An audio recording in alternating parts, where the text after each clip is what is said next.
नमो नमः। गोपाल कृष्ण भगवान की।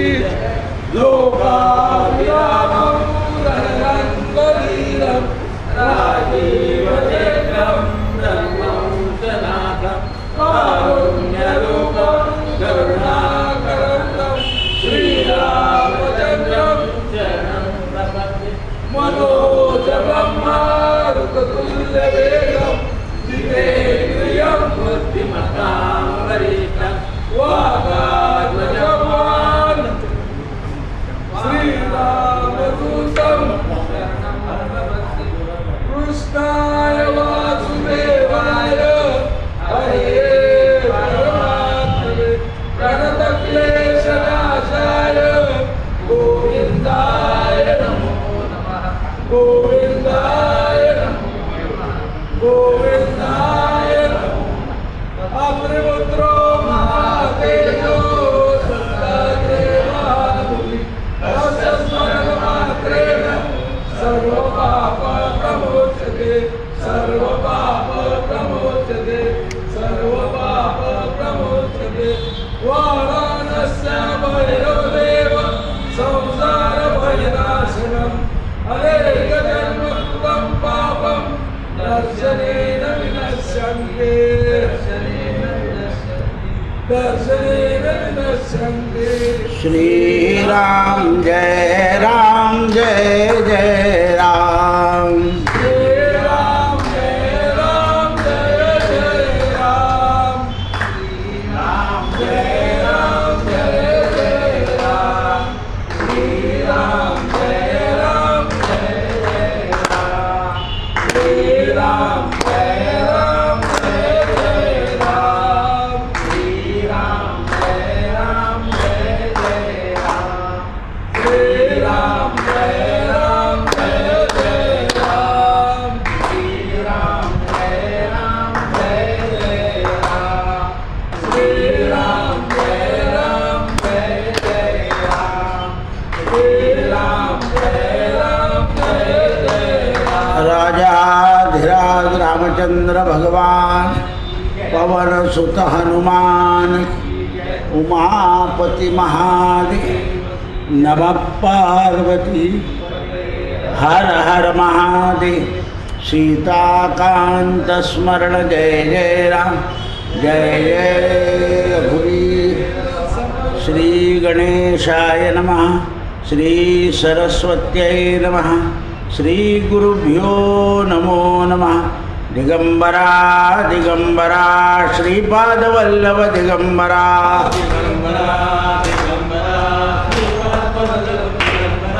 दिगंबरा दिगंबरा श्रीपादवल्लभ दिगंबरा। अवधूत चिंतन श्री गुरुदेव दत्त। श्री गुरु अनंत कोटि ब्रह्मांड नायक राजाधिराज गाणगापूर निवासी भगवान की जय। आज धर्मराजानं फार सुंदर प्रश्न विचारला आहे। हे महामते, आपण कोणचं फळ देणारं कोणतं कर्म करावं त्याचा उदय विचार करून ब्राह्मणाचं पूजन कसं करावं हे मला सांगा। भीष्म पितामह म्हणतात, राजा, या विषयामध्ये कार्तवीर्य अर्जुन व वायुदेवतेंचा जो संवाद आहे तो प्राचीन इतिहास पूर्वकालामध्ये महिष्मती नगरीमध्ये सहस्र भुजाधारी कार्तवीर्य अर्जुन नावाचा एक राजा राज्य करीत होता। आता बऱ्याच लोक असं या चरित्रावर संशय घेतात, जर त्याला सहस्र हात होते तर तो झोपत कसा होता असं विचारलं आहे। तर कथा जी आहे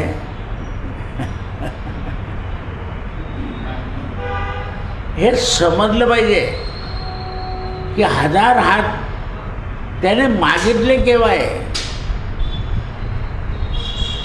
कारण तो दत्त अनुग्रहित होता आणि एवढं करूनही दत्ताचा अनुग्रहित असूनही त्याच्या हातून चूक झाली. दुसऱ्याची गाय मागायची होती, नाही केलं तर युद्ध केलं आणि शेवटी नाश झाला. तर हे जे अघोरी मागणं आहे आपल्या पात्रतेपेक्षा जास्त, तर हे केव्हा केव्हा क्षत्रिय लोकांना घातक ठरतं. कार्तवीर्य अर्जुन हा राजा कुठे राज्य करत होता? महिष्मती नगरीकडे. हा सत्यपराक्रमी होता. सर्व लोकांमध्ये याचं आधिपत्य होतं. एक समयाला कार्तवीर्य कुमार अर्जुन हा क्षत्रिय धर्म पुढे यावा याकरता विनयशास्त्र शिकत होता. विनयशास्त्र म्हणजे नम्रताशास्त्र. कोणतंही शास्त्र आपल्याला दुसऱ्याला सांगायचं असेल तर नम्रवाणीनं सांगितलं पाहिजे, आणि कोणालाही विचारायचं असेल तर नम्रवाणीनं. आता विचारायचं कसं?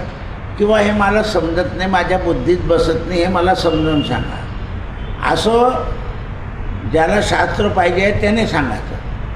आणि जो सांगणार आहे, हे बघ तुला जेवढं आचरता येईल तेवढं आचर, हळूहळू तू पूर्ण आचरशील,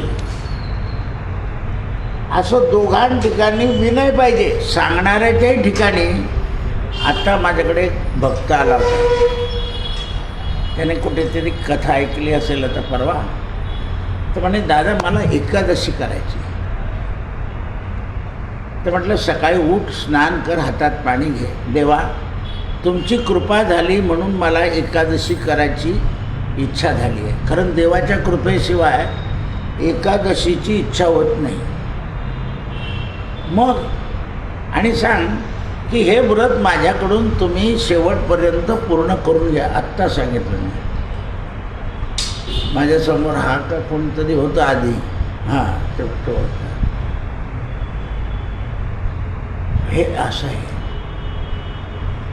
बरं सर्वसाधारण माणूस होता, असं काही झपवक टाप वगैरे असं नाही. पण म्हणे मग काही लोक म्हणतात मार्गशीर्षातून. अरे मार्गशीर्ष कोणी पाहिला? बुद्धी झाली ना, उद्या सुरू कर, कल करे सो. आज दशमी म्हटलं तुझ्या मनात संकल्प आला उद्या एकादशी करून टाक. नाही तर कोणी साडू भेटला तर काय एकादशी केली तर काही खाता पिता येणार नाही ना आपल्याला. मग हां हे साडभाऊ फार मोठ्या मध्ये मध्ये करता. लक्षात ठेवा, ईश्वराच्या प्राप्तीकरता सगळ्यांचा त्याग करावा. हां ते काय सोपं आहे? नुसतं असं कीर्तनात विषय त्यांचा झाला नारायण आणि दत्तापुरचं फळ खिच्यात टाकून घ्यायचं, कसं काय चालेल? असं आहे ते. म्हणून ते म्हणतात हा कार्तवीर्य राजा क्षात्रधर्म नीट टिकवण्याकरता विनयानं प्रश्न विचारायचा. एकदा त्याने आपलं धन सगळं दत्ताच्या सेवेमध्ये समर्पण करून टाकलं.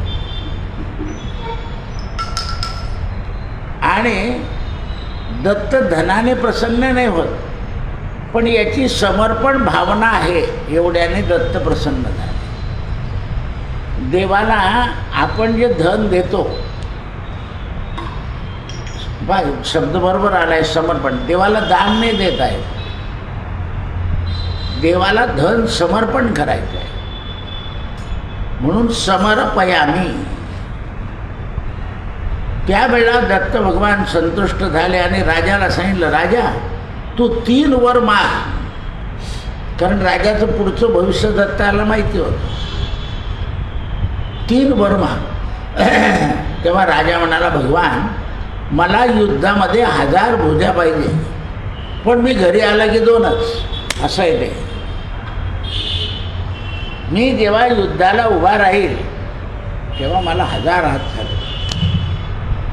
हे बऱ्याच लोकांना माहिती नसतं. मग तो झोपत कसा होता?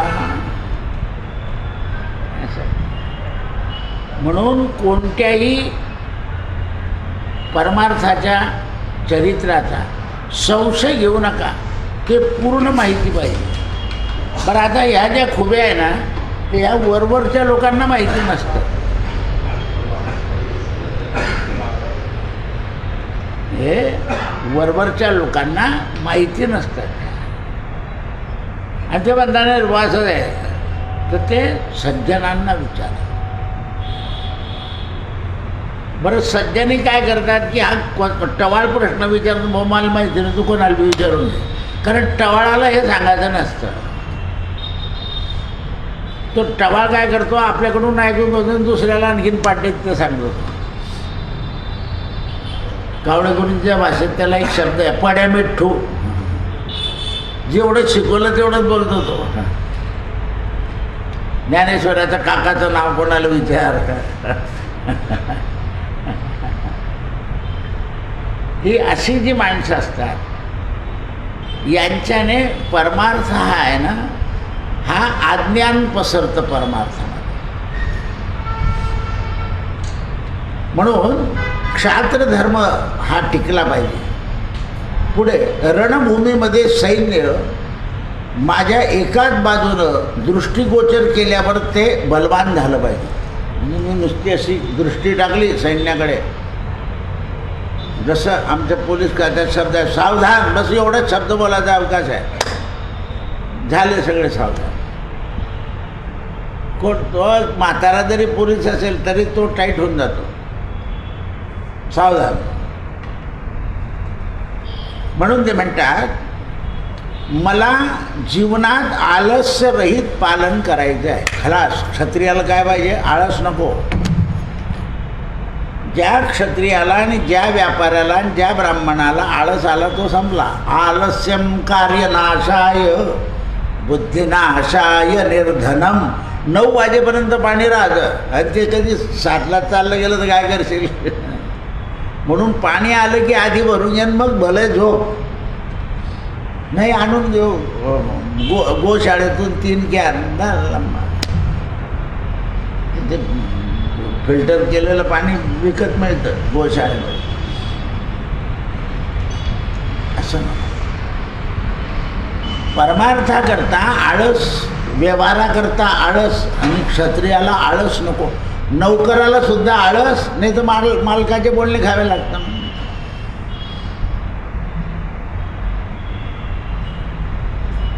आज रोजगार जो हे होतोय ते आळस आहे. म्हणून आळस नसावा. ही प्रार्थना ऐकल्यावर दत्तात्रयांनी त्याच्यावर कृपा केली आणि सन्मार्गाचा आणि असत्याचा, सन्मार्गाचा आश्रय घे आणि असत्याचा त्याग कर, एवढं सांगितलं. आपण सन्मार्गाचा स्वीकार केला की चांगले गुण आपल्या मागे लागतात, आणि असत्याचा स्वीकार केला की वाईट गुण आपल्या मागे लागतात. म्हणून 2 मार्ग सांगितले जातात. सत्याचा आश्रय कर आणि असत्याचा त्याग कर, आळसाचा त्याग कर. साधू पुरुषांवर माझी श्रद्धा राहिली पाहिजे आणि त्यांनी जे मला ज्ञान दिलंय ते माझ्या लक्षात राहिलं पाहिजे.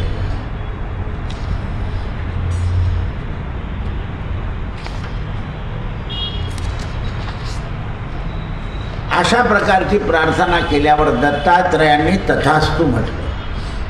कार्तवीर राजा सूर्य समान तेजस्वी रथावर बसून संपूर्ण पृथ्वीवर विजय मिळवण्याकरता बल अभिमाना मोहित होऊन गेला. धैर्य, वीर्य, यश, शूरता, पराक्रम त्याच्यात येऊ लागले. त्यावेळेला आकाशवाणी झाली, मूर्खा, तुला तुझा पत्ता लागत नाही. क्षत्रिय कितीही श्रेष्ठ झाला तरी तो ब्राह्मणापेक्षा श्रेष्ठ होऊ शकत नाही. पण त्याला वर मिळाल्यामुळे असं वाटलं की आपण श्रेष्ठ. एवढं आलं त्याच्या अंगी, धैर्य, वीर्य, यश, शूरता, पराक्रम.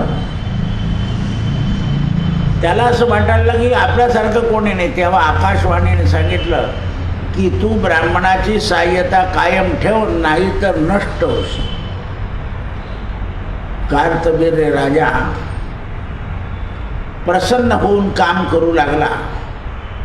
सृष्टीवर सगळी सृष्टी मिळवण्याकरता कुपित होऊन नाश करू लागला. सगळीकडे नाही, असं नाही, सगळ्या ठिकाणी विजय मिळत नाही आपल्याला, आणि विजय मिळत नाही म्हणून कुपित नाही व्हायचं आणि नाश नाही करायचा. आता काय चाललंय, हा किती मुलं मेले,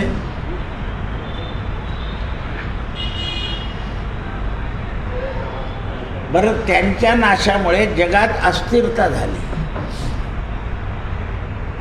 ज्या ज्या वस्तू आहे ज्या आपण विज्ञानाच्या आती आहारी जाऊन स्वीकारल्या, लाकडांच्या खवाखरीमध्ये गर्दी होऊन गेली. पहा तुम्ही आता का ते अति कुठलीही गोष्टीच्या आहारी द्यायला नका. आपल्याला पूर्वी गॅस, गोबर गॅस निर्माण करायला सुरुवात केली होती आपण, त्याला बंद करून दिला. आता नाल्यांवर गॅस निर्माण करायची तयारी सुरू केली आहे. कारण तुम्हाला या नवीन जगामध्ये काहीतरी करावं लागेल, नाही तर तुमचा ठाव लागणार नाही. जे मोठे मोठे नाले आहे याच्यावर गॅस निर्माण करायचं होतो, त्याच्यावर आपण गोबर गॅस निर्माण केलेला आहे. म्हणून ते म्हणतात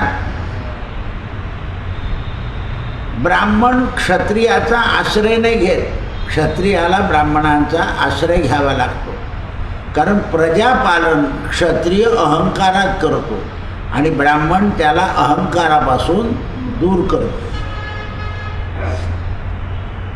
क्षत्रियाला आपल्या अंगी अहंकार आहे असं वाटायला नको, आणि त्याला कळत नाही. कारण तो अधिकाराच्या रूपामध्ये आपण बरोबर वागतोय का चुकीचं वागतोय हे त्याच्या लक्षात नाही येत. म्हणून त्यावेळेला सदा भिक्षा मागून निर्वाह करणारे हे ब्राह्मण ते त्याच्या अधीन राहावं असं त्याला वाटू लागलं. तेव्हा आकाशात स्थित असलेल्या गायत्रीनं ब्राह्मणांना सांगितलं की बिलकुल याला क्षमा करू नका. ब्राह्मण त्याला वश न होत होते. दिवसेंदिवस त्याच्या राज्यामध्ये भ्रष्टता आली. दत्तात्रय प्रसन्न झाल्यावर सुद्धा, कारण दत्तात्रयांना माहिती होतं आळस दिला नाही, शौर्यता दिली, पण अहंकार येऊ देऊ नका हे राहून गेलं. म्हणून गुरुच्या जवळ काय मागायचं असेल तर दुर्बुद्धी आणि अहंकार हे दोन्ही बाजूला केलं पाहिजे. माझं काय चुकतं हे विचारलं पाहिजे. आपण काय करतो, समोर आलो की असं ॲक्टिव्ह वागतो की त्यांना आपण चुकीचं वागतो असं दिसायला नको. त्यामुळे आपल्यात परिवर्तन होत नाही. मुलाने सुद्धा वडिलांना विचारलं पाहिजे की बाबा माझं चुकलं तर मला सूचना करत जा. आज कोणी तसं विचारायला तयार नाही.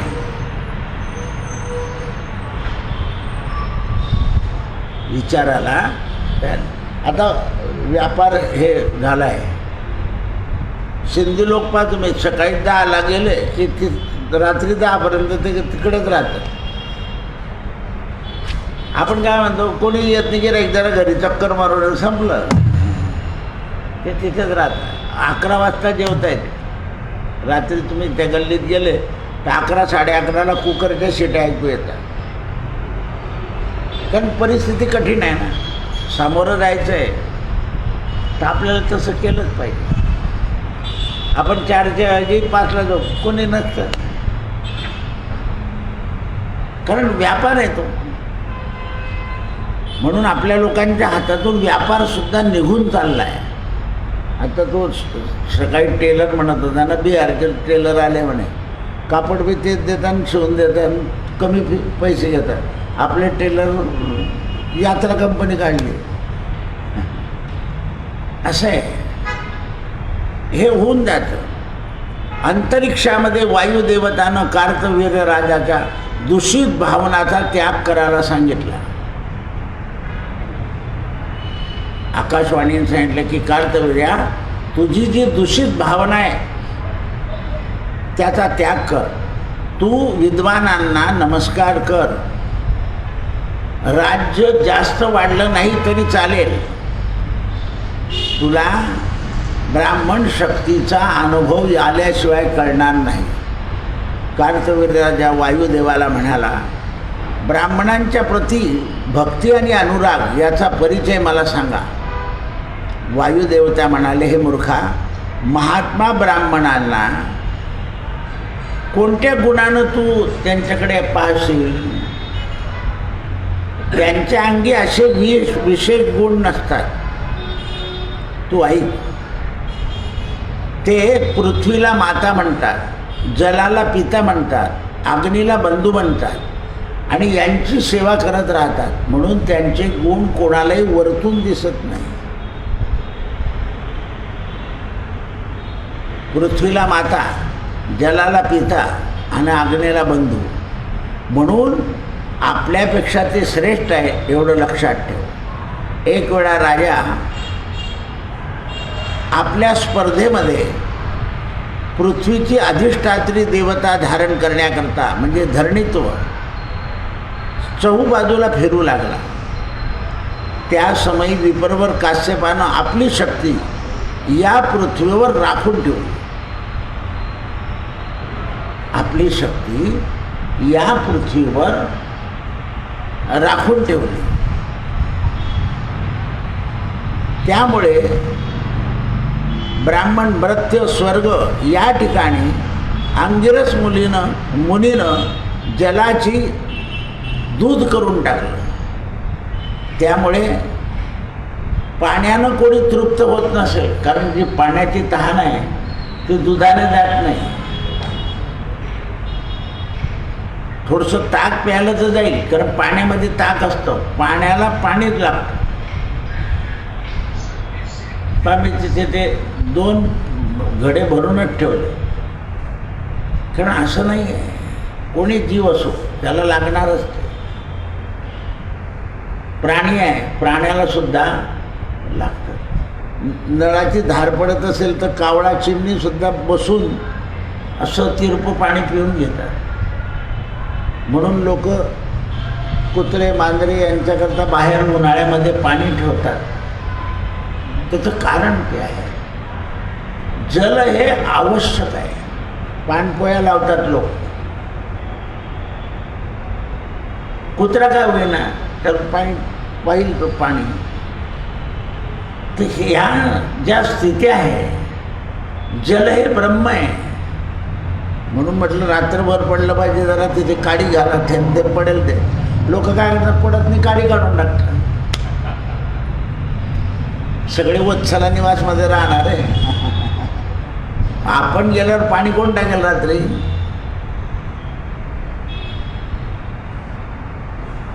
काही ठिकाणी ओलं फडकं करून महादेवाला गुंडाळून ठेवलं, कारण ते ओलं राहतं. मग आपण ओलं फडकं लावून वरतून एखादा पंखा लावला, ओलं फडकं वाळून जाईल. हे अशा आधेभाऊ असतात. यांनी नाही का त्या महाशिवरात्री गेले ना, त्या दिवशी महादेवाला असं शोधून दिला, सगळे ते तिकडचे पाणी घालणारे इकडे. म्हटलं का रे तुम्ही आज इकडे का राहिले? काय करा म्हणलं, त्यांनी दांगडं करून ठेवलं गोशाळेमध्ये, काल वैरू करून टाकलं म्हणे. त्या दिवशी महादेवावर जल घालणं हे महत्त्वाचं आहे. उत्सव मूर्ती कशी आपण बाहेर ठेवली, याला उत्सव मूर्ती म्हणतात. हे पाहण्याकरता आहे आणि ते पूजेकरता आहे. शिवाचे 2 रूप असतात. मी म्हटलं तुम्ही कधी नवत येणारे कसे काय आलं रे? आपलं तर दणकाच असतो, पोलीस खात्याचं मंदिर आहे ते. नाही ना म्हणलं तिकडं तसं करून टाकलं. असं आहे. म्हणून ज्या स्थित्या सांगितल्या आहे त्या समजल्या पाहिजे. त्यावेळा त्यांनी हे करून टाकलं. त्यावेळा कोणाची तृप्ती होईना. पृथ्वीने सारं जल पिऊन टाकलं. स्रोत वाहिना, पृथ्वीचा भार वाढला. तेव्हा अंगिरस मुनी कुपित झाले आणि त्यांनी तिचा त्याग केला आणि अग्निहोत्रामध्ये निवास करायला सांगितला. तेव्हा गोमतेनं इंद्रावर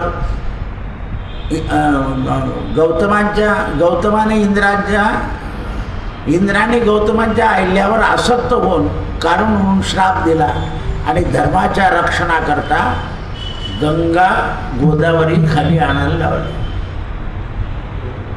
खोटं काम केलंय ऋषी लोकांनी त्यावेळेला, की नुसती दरवाजी काढी पकडली गौतम ऋषीने, तेवढ्याने गाय भरून गेली. गाय सुद्धा खोटी होती, कारण त्याच्याशिवाय गोदावरी येणारच नाही खाली आणि जल होणार मिळणार नाही. मग गौतमांनी तपश्चर्या करून गोदावरी खाली आणली. एक क्षत्रिय जे आहे ना, आपले मनात येईल ते करून टाकतात, पण त्याचा पुढचा परिणाम काय होईल याचा विचार नाही करत ते. हे संशोधन करणाऱ्यांना सुद्धा ना कधी तुम्ही विचारलं किंवा इथून गरम पाणी काय येतं, ते गंधकामुळे येतं. पण इथे धार्मिक भावना आहेत, त्याच्याबद्दल आम्ही काही बोलत नाही. गंधकामुळे ते एवढंच बोलतील ते. हा विषय नाही की हे धार्मिक भावनेमुळे झालं, हा आमचा विषय नाही, आम्ही त्याच्यावर बोलणार. कारण ते हुशार असतात, त्यांना जेवढं संशोधन सापडलं त्याच्यावर बोलतात. काही दिवसांनी दुसरं संशोधन निघतं, पहिलं काय बोलतं. म्हणून त्यावेळेस ब्राह्मणाच्या श्रापानं पाणी खारट झालं, अगस्ती. म्हणून अग्नीचा रंग सोन्यासमान झाला. वायुदेवता सांगते आहे कार्तविर्याला, ऋषींच्या श्रापामुळं राजाला कुष्ठ झालं. कपिलाच्या श्रापानं सगर राजाचे पुत्र मरण पावले. काही गरज होते का? इंद्रानं खोटं काम केलं की यांना हे इंद्राचं इंद्रपद मिळू नये म्हणून इंद्रानं घोडा बांधला. मग आता या मुलांनी नम्रता ठेवायला पाहिजे होती ना, ऋषी बघा काय झालं काय नाही, म्हणजे क्षत्रियांच्या ठिकाणी क्षमा येत नाही, नम्रता येते. बरं सांगितलंय तुम्हाला, ब्राह्मणाच्या ठिकाणी नम्रता ठेवायची, तिथे संशय घ्यायचा नाही. तरी यांनी घेतला, त्यामुळे सगर राजाचा वंश गेला, देवाने दिलेला वंश सुद्धा गेला. आता या मी असं विचारतो ना, कोण म्हणतात घरातल्या 40-50 वर्षाचा माणूस म्हटलं तुमच्याकडे कोणाची ब्राह्मणाची शेती आली आहे का, असं विचारतो मी आजही. हो, आपल्याकडे असं गाव आहे की सगळ्या ब्राह्मणाच्या शेत्या येणं केलं प्रकाराने गोंधळल्या गेल्या. आता तिथे अरण्यातले लोक आहे, पण वंशातलं कोणी राहिलं नाही. म्हातारे केव्हा गडबड होऊन जाईल तर सांगता येत नाही आहे. कारण ही संपत्ती जी आहे ना, ही छल कपटाने आली की पिढ्यान पिढ्या पीडाच देते, पिढ्यान पिढ्या पीडा देते व्याधी. कारण ती 3-4 पिढ्यामध्ये जाते. पण तुम्ही लोक स्वप्नसुद्धा सांगता ना मला, तर त्या स्वप्नाच्या मागे सुद्धा ते दोष असतात. आता सांदीपनींच्या पत्नीला दोष होता, सांदीपनीला माहिती होतं. मग काही लोक म्हणतील सांदीपनीने मग ती स्त्रीला का बरं केली, तर त्यांच्याही पदरी तो दोष होता. पण त्यांनी कर्म असं केलं की ब्रह्मविद्या व्यवस्थित शिकवली, त्यामुळे भगवान आले. म्हणून आपलं मागच्या जन्माचं गतकर्म आपल्याला टाळता येत नाही, पण एक काम करता येतं की आपण कर्म सत करायचं. म्हणजे त्याचा प्रभाव, जसं गरम पाणी जास्त झाले की त्याच्यात थंड पाणी टाकलं की अंगावर घेण्यासारखं होतं.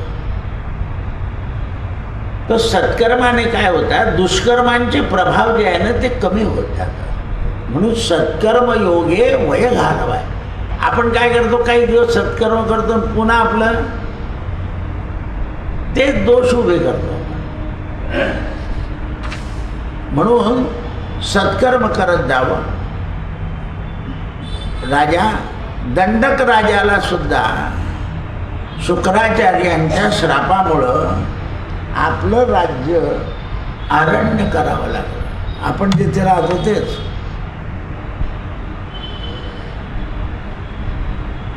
श्रापामुळं. म्हणून गर्भस्थित जरी ब्राह्मण असेल तरी प्रणाम करायचा, म्हणजे आईच्या पोटात असेल तरी. क्षत्रिय वंशामध्ये कोणी एखादा महात्मा होऊ शकतो. क्षत्रिय वंशामध्ये एखादा महात्मा होऊ शकतो, पण तोही महात्मा ब्राह्मणाला जर न मानेल तर कालांतराने त्याचं महात्मत्व नष्ट होऊन जातं. असे काही क्षत्रिय होऊन गेले. फक्त राजा दशरथ आणि जनक असे क्षत्रिय झाले की त्यांनी कुलगुरूला धरूनच ठेवलं शेवटपर्यंत. रामायणामध्ये खूण आहे. आता वाल्मिकी रामायणात तुम्हाला ऐकायला मिळेल, दुर्वास मुनी रामाला जेव्हा घ्यायला आले तेव्हा वशिष्ठाला मानतच नव्हते.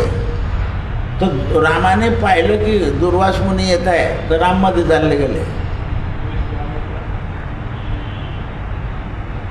दशरथ राजाने पाहिलं की राम कामामध्ये चालले गेले.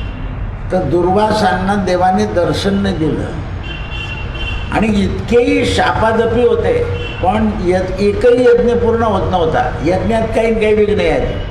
मग ब्रह्मदेवाने सांगितलं की तू रामाने अवतार घेतला आहे, तू यज्ञाच्या जागेवर म्हणजे राक्षस मारण्याकरता रामाला तयार ठेव, तेव्हा तुझे यज्ञ सफल होतील. मग रामाला मागायला आले. तर वशिष्ठाचा द्वेष करता म्हणून रामाने दर्शन नाही दिलं. मग जेव्हा यांचं बोलणं झालं, दशरथ राजा म्हणे बा मी मुलं देणार नाही. म्हणे नाही देणार. तेव्हा वशिष्ठ आले. वशिष्ठाला पाहिजे बरोबर दुर्वासांनी नमस्कार, कारण माहिती आहे हे गुरु आहे ते, हा सांगेल तर देतील.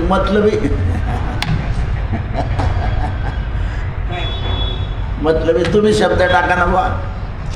तेव्हा राजा दशरथाला मोहात पाडलाय वशिष्ठाने. अरे म्हणे याच्याजवळ बला अतिबला नावाची विद्या आहे आणि ती माझ्याजवळ नाही, याच्याबरोबर पाठव.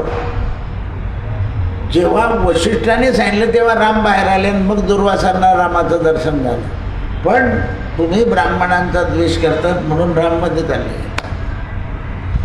मग आपण जर ब्रह्माचा द्वेष केला तर आपल्या बुद्धीमध्ये असलेला देव निघून जातो. ब्रह्म असं आहे. हे लक्षात आलं पाहिजे. त्यावेळेला धर्मशास्त्रज्ञान हे वेळेवर विसरून जातो. हे विप्रवरा, दत्तांच्या कृपेचं हे फळ आहे. ब्राह्मण प्रत्येक जीवाचं रक्षण करणार आहे. आणि जगप्पा तुम्ही तुमच्या हातून मांजर मेली, लगेच ब्राह्मण उपाय सांगेल तुम्हाला असं करून टाका.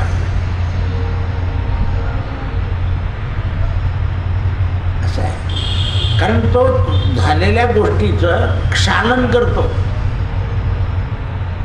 म्हणून क्षालन विचारलं पाहिजे. आजकाल कोणी क्षालन विचारू शकत नाही. समजा आपल्या कुंडलीत ग्रह खराब आहे, तर तो ब्राह्मणला की सांगतो याची पूजा कर, पण जरा नम्र बोलत जा, म्हणजे ही सूचना आहे. हे लक्षात आलं पाहिजे. आता गुरुजीने मला विचारलं, दादा किती दिवस कुठे काही जायचं नाही.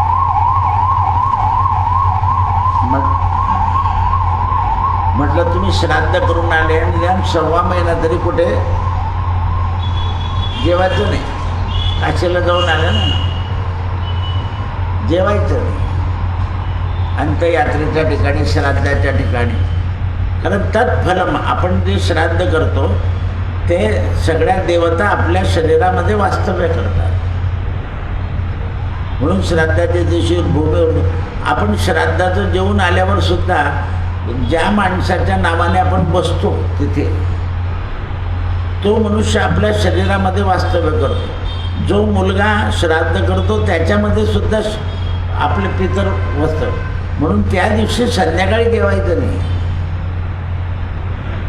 ते अन्न पूर्ण शरीरातून निघून गेलं पाहिजे आपल्या शरीरात. म्हणजे आपलं शरीर पितृ स्वरूपातून मानव स्वरूपात येतं. काय रूप घेऊन बसले तुम्ही देवाला? पितर. मग त्याच्या नावाने अन्न खाल्लं आहे हे तोपर्यंत तुमच्या शरीरामध्ये त्या देवता आहे. आता आपण देवाच्या सुपाऱ्या ठेवतो. यावत कर्म तावत ब्रह्मा, यावत कर्म तावत विष्णू, यावत कर्म तावत शिव. जसं बाहेरने याचा महादेव केला वाळूचा, कुठपर्यंत? पोथी ऐकेपर्यंत. लगेच यांतो गणा दैविष्टकामना सिद्ध्यर्थम पुनरागमना यच. तुम्ही तुमच्या ठिकाणावर जा. लगेच पाठ उलटा केला की झालं. कसं आहे ते? आदान प्रदान आहे. आता मग पूर्वी बाया घरी करत होत्या, पण आता घरातलं अनुकूल वातावरण नाही म्हणून देवळात येतात. कारण ते घरात पाळलं पाहिजे. काय काय बनबन करून ठेवले. असं कुठे देव मिळतो का? असं बोलणारा माणूस असला म्हणजे मग ते बाईला काय होईल? काय रात्री भजन करायचं झालं सकाळीच. त्याच्याऐवजी मंदिरात पूजा केली की भजन नाही काही करणं त्या कारण. कारण अनुकूल वातावरण असेल तर ब्रह्म टिकतं. प्रतिकूल वातावरणात ब्रह्म टिकत नाही. कारण कार्तवीर्य राजाच्या जगात आम्ही आहे म्हणून तुम्ही आहे असं येऊन जातं. म्हणून मी काल सांगितलं नाही का, मानसशास्त्रसुद्धा असं सांगतं की मी घरात करता आहे असं मानायचं नाही. करता मानलं की आपल्याकडून तोंडातून वाईट शब्द निघतात. तुम्ही मरून पहा, बाकीच्यांचे लग्न राहता का बरोबर? कोणाचंच राहत नाही. मग तुम्ही करते आहे का याचा विचार करा. आणखीन एक मानसशास्त्र आहे. एक सल्ला संताने दिला आणि संत जर तुम्हाला कडक बोलले तर तुम्हाला राग येत नाही, कारण संतावर तुमची काय आहे? श्रद्धा. तो शब्द शेजारचा माणूस वाईट बोलला तर आपल्याला वाईट येते आणि आपण त्याच्यावर क्रोधून जातो. पण तो सुद्धा अज्ञानानं बोलतो असं समजून केलं तर आपल्या तोंडात क्रोध येणार. मग क्रोध येऊ नये असं वाटत असेल तर ज्ञान असो का अज्ञान असो, कोणी काही बोललं तरी तिकडे लक्ष द्यायचं. जसा मूर्ख मनुष्य आपण त्याला किती ज्ञान सांगितलं तर तो ज्ञानाकडे लक्ष देतो. तुम बघू हमको एक बार आहे बस. तुम्हाला बोला काय बोलायचं. अभ्यास न करणारा पोराला शिक्षक बोलो का बाप बोलो का आई बोलो तर त्याला करायचं नाही ना.